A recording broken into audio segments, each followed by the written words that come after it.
Hello from the Highlands of Scotland. This is Cheryl at Homestead in the Highlands.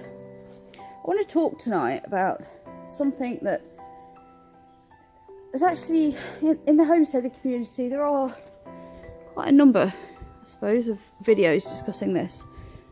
And in the last week, I think because it's got towards the end of winter, not quite spring, we're nearly there. It's come up a few times this last week. And that is depression. And also, I want to mainly today stick on to the point of anxiety. They're both incredibly closely related, and they very often come hand in hand. And it's one of those things where everybody thinks, well, I get anxious, I just get out and do it. Deal with what I have to do. And I thought, while I'm putting the animals to bed, I'll just do a quick video. And, you know, just give you my side of it. And how it manifests itself with me.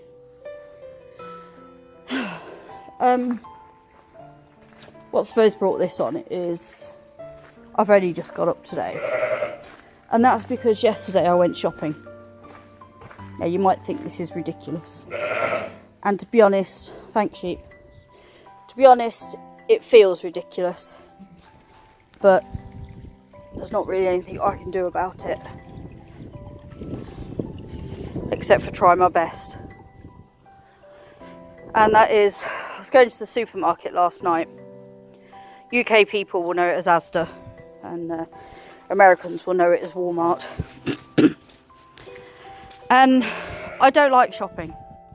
I really don't like shopping. Asher does most of our shopping.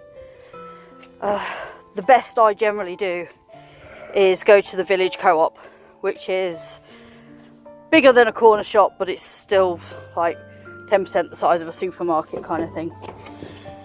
Sort of a glorified corner shop.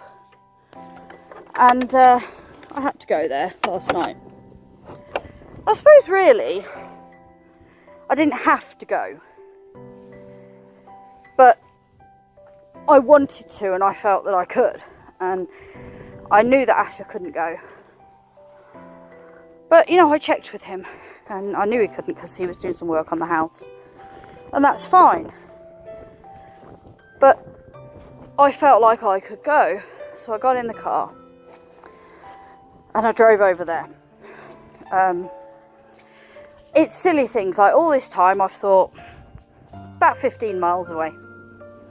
Hadn't even entered into my head that it might be further than that. Well, because the low fuel alarm went off on my car when I started it up. It meant that I then had to pay attention to how many miles we did.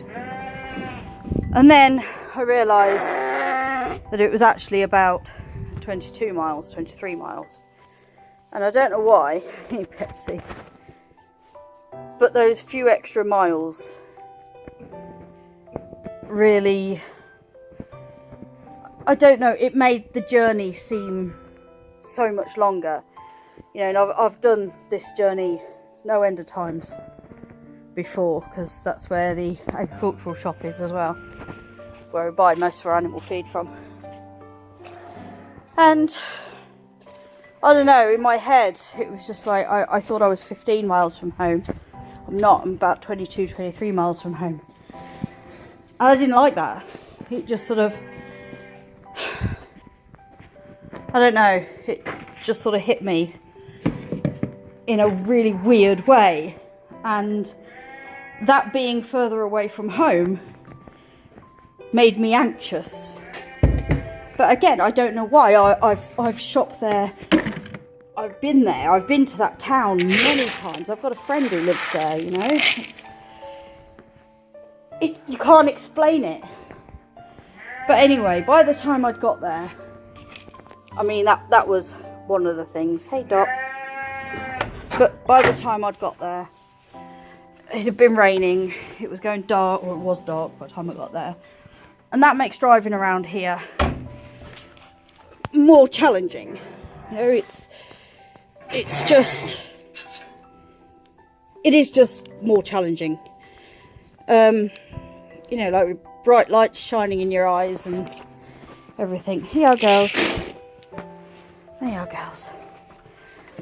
Bright lights shining in your eyes as you're driving, and it's just like everything on top of each other. And when I pulled into the car park, it was far more busy than usual for that time of night. Oh, Petsy, your udder's getting massive. You're going to pop soon, girl. So yeah, it was far more busy, and my head just went, I wanted to come here in the dark because it's quiet, not, you know, it's way too busy. And then it just kicks off anxiety, and I literally spent half an hour in my car trying to work myself up. Hey, darling. Just to go in the shop, into the supermarket. I had a list of 8 things I needed to get, but my heart was pounding. And I don't mean it's, oh, I don't want to go shopping because, you know, I don't like it. That's not anxiety. That's common sense to me. Anxiety is when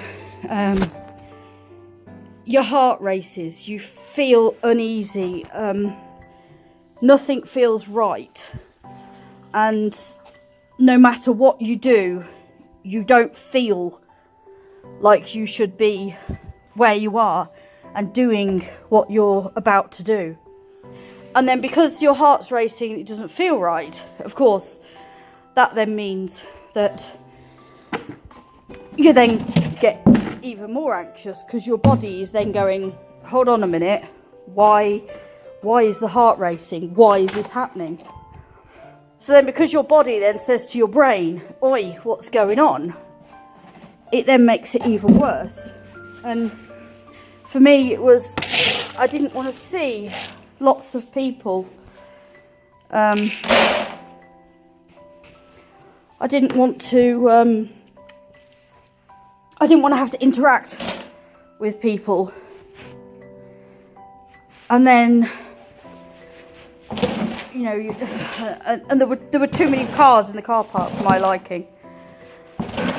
And then after the whole, I don't want to interact with people, don't want to interact with that many people, I then thought, hold on a minute, I'm still wearing the clothes that I've just been mucking out sheep and goat pens and horse pens.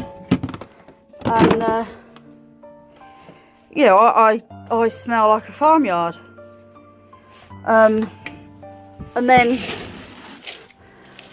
my brain was then going, well, you're then going to smell, and there's too many people, and there's so many people in there, and they're not going to appreciate you being in there, and somebody might come over and comment, or somebody might comment behind your back, or, you know, you might get a funny look, and, you know, it's all these things.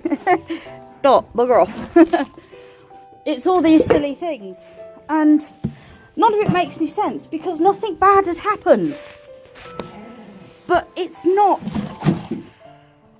a case of the anxiety comes from something happening. The anxiety comes from your brain. I've just fed you, darling. Anxiety comes from your brain and your body telling you that something might happen. And it doesn't matter how illogical it is, that nothing has happened any other time that you've been there. Your brain will not let it go. Your brain says no, because this might happen. Because it might happen, you don't want it to happen. And you just go around in a silly circle. Sausage, Teddy! You just go around in a complete stupidity circle. Come on, dogs. Get out. Gonzo, you know, if some random person comes up to you in the street and has a go at you, you don't know who they are, and it kind of makes your blood boil. That's anxiety. And, you know, the next time you go out somewhere, you think, oh, is that going to happen again? And you might see the same person. You might be in the same area. And your blood will start, you know, your adrenaline will get going. That's anxiety. And when you have a problem with anxiety, and you suffer from anxiety, as they put it, this is what it is. It's for no reason whatsoever. Your adrenaline starts going. Your brain starts saying, hold on, something's wrong. And because your adrenaline's going, and your brain thinks there's something wrong, your adrenaline then says, oh, hold on. The brain says worry, dumps a bit more adrenaline into you. It's that sort of feeling. I don't know the exact science about it. And, you know, I haven't got time to look it up tonight. But that's my personal experience with it. And I literally sat in my car for half an hour last night before I even went into the shop. And I had to pick up 8 items. And it took me 45 minutes to pick up 8 items. That's it. Because I couldn't. I was, every time I looked at the shopping list, my brain went completely blank as to where the stuff is that I need. And then the anxiety just gets worse. This is Willow's feed. It is actually quite tasty. I know it looks disgusting, but this is actually really nice. It's got herbs and echinacea and mint in it. Trying to do a drugs one-handed. It's not going to work. Sit there for a moment and listen. So yeah, a good half an hour sat in the car trying to get myself to a state of I was calm enough that I could go and shop. 45 minutes to get 8 items because I was walking round and round in circles. I was walking past things that I needed. I was looking at them, checking the shopping list to make sure that was what I needed, and then just walking off without picking them up because I'd looked at something else, because you're too stressed to think straight. And then after I'd been shopping, and put it this way, I must have looked so bad. The woman there said, "You look like you'd like me to pack for you." And I just said, "Yes, please." So she did. That's not normal over here. Right, that's curling Willow's feed. So, after that 45 minutes for 8 items, I then had to sit in the car to de-stress, to get over it, before I could drive, because my heart rate was too high, stress levels were too high, and then I look on the camera and I have to hoover the house again. I wasn't safe to drive a car. And if you have anxiety and you're having like a panic attack, an anxiety attack, don't drive your car. You can't. You're not safe. You may think it's fine. I've done this journey a million times. Doesn't matter. You're not safe. So I sat in my car for a good 40 minutes trying to relax enough to actually be able to drive home. And then of course it popped into my head, hold on a minute, it's not 15, 16 miles like you thought. Remember, it's over 20. And that then, you know, it's a quarter more. And that then set the anxiety off again. And I'm sitting there going, why am I doing this? Why am I being this ridiculous? Hey ponies. But you can't stop yourself. And then when I got home, because to me, the supermarket was far from, probably not even a third full. Maybe even only a quarter at best. But, oh, Ash has left your water on. Well, at least your water's full, girl. But that extra 5 miles, or 7 miles I suppose, it just stressed me out. I was just at the point of, that's too far to drive. And then when I did get home, I pulled over several times and let other drivers pass me because their lights were too bright in my eyes at the back behind me. Even though they weren't tailgating, they were following me at a safe distance. But I was so wound up over shopping I couldn't even, the slightest little thing, and I just couldn't deal with it. There you are, Willow. Sorry, I've got no lights in here. Curly, this is yours. Curly, come on. Curly, come on. Curly, come here. Come on, little monkey. Good lad. And then when I got home, I'd got myself so wound up going shopping that when I came home and Asher was the only person here, I had to sit in my car and de-stress for about another 20 minutes before I could go in the house and face my partner. And it's stupid, it's ridiculous. I can't, this is the best way I can explain it. I don't know the reason. Well, it's depression and anxiety do tend to come hand in hand. Fibromyalgia, depression and anxiety are very, very, very 99.9999% together. So, well, fibromyalgia causes it. So, yeah, that's how it is. You don't want to talk to people. And people say, oh, I'm here if you want to talk. Or they call you and say, do you want to talk? Like, no, I don't want to talk. I don't want to answer the phone. I don't want to talk to people about it. That's it. That's just the way it is. And people who've never experienced it don't understand it. And that's not your fault. It's not a failing. It's a good thing because you've never had to. You've never had to deal with it. God, I wish I was like you.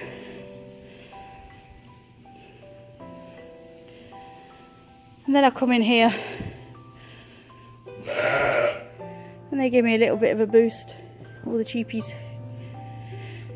But I've been in bed all day today because that anxiety attack, it wore me out. It went on for about 3 hours. Easily 3 hours. Probably more thinking about it. Because of that, I was exhausted today. So I got out of bed 4:30 in the afternoon. I was in bed about 11. Got back from shopping at 10:30. So exhausted, went straight to bed. Didn't get up till this afternoon.